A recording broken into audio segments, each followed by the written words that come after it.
Bom, o que vamos discutir aqui hoje é uma questão absolutamente central na ciência dos materiais. Qual é, de fato, a função mecânica dos nódulos de grafita na resistência à fadiga do ferro fundido nodular? Essa não é uma pergunta meramente acadêmica, ela tem implicações diretas e muito práticas na previsão da vida útil de componentes mecânicos críticos. Para destrinchar esse tema, nosso caminho será bem lógico. Primeiro, vamos entender a controvérsia científica em torno da grafita nodular. Depois, vamos analisar as duas grandes hipóteses. Seriam os nódulos defeitos ou reforços? Em seguida, mergulharemos no experimento que foi projetado para dar uma resposta definitiva, analisando seus resultados. E por fim, vamos validar o modelo que emerge disso tudo e sintetizar os fatores que são realmente críticos para a fadiga.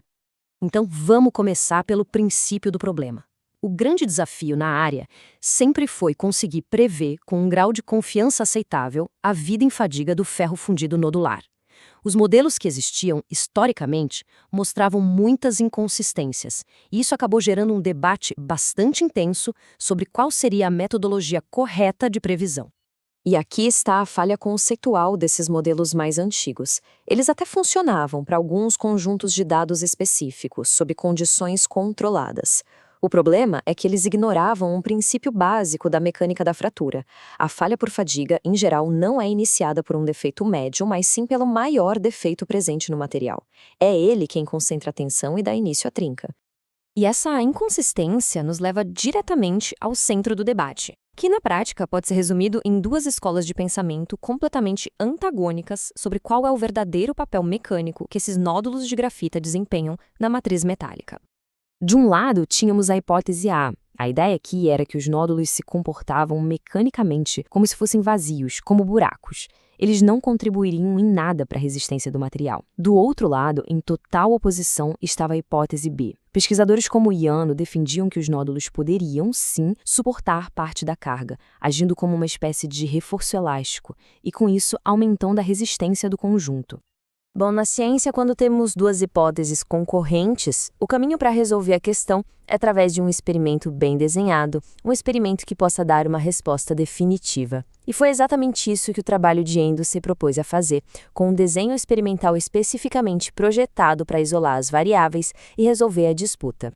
E aqui, a metodologia é a chave de tudo. A ideia foi brilhante em sua simplicidade.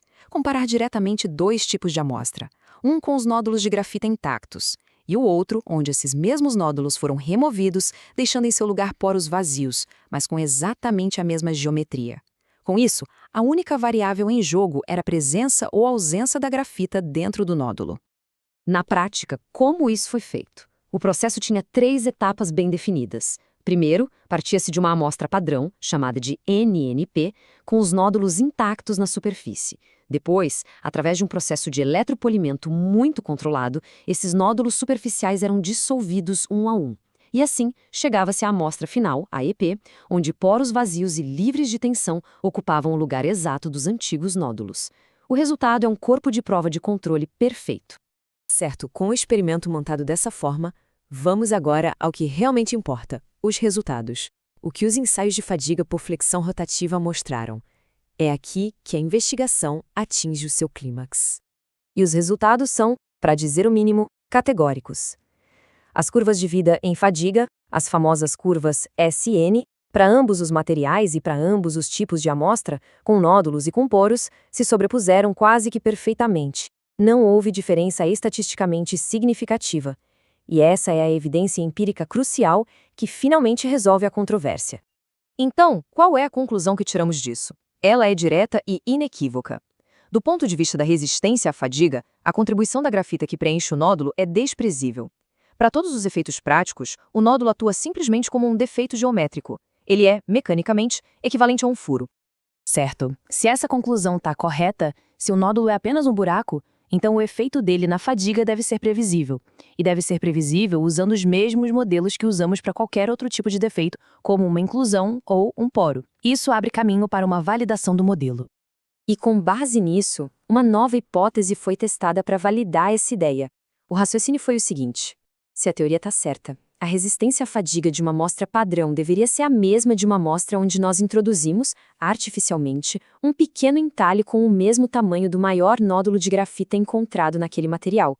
E quando olhamos para os dados, o que encontramos? Para o material FCD70, a gente observa uma concordância excelente entre o tamanho máximo do nódulo previsto e o tamanho do entalhe que se mostrou crítico no experimento. Os valores estão muito próximos. Agora, para o FCD60, notamos uma discrepância. O tamanho crítico experimental é bem menor que o previsto. Claramente, tem outro fator em jogo aqui. A forte correlação para o FCD7 é uma validação robusta do modelo. Mas e o FCD60? Essa diferença não invalida a teoria. Na verdade, ela refina, porque chama atenção para a importância de um outro fator, a microestrutura local. O FCD60 tem aquela estrutura conhecida como bullseye, com um anel de ferrita mais macia ao redor dos nódulos. Isso cria uma variação de dureza local que um modelo mais simples não captura e explica a previsão menos precisa para esse material específico.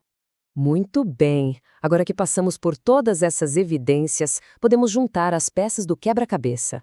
É possível consolidar tudo o que foi observado em um modelo coeso e prático, que nos diz quais são os fatores que realmente governam a vida em fadiga desse material.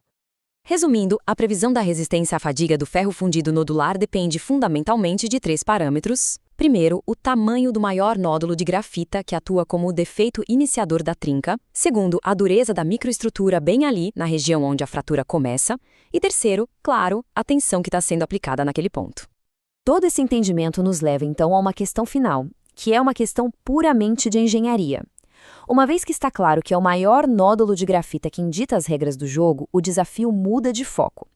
Ele sai do campo da compreensão do fenômeno e entra no campo do controle do processo de fabricação. A otimização do processo de fundição para controlar e minimizar o tamanho do maior nódulo se torna, portanto, o caminho mais direto para projetar componentes com o desempenho em fadiga que seja não apenas superior, mas também muito mais confiável.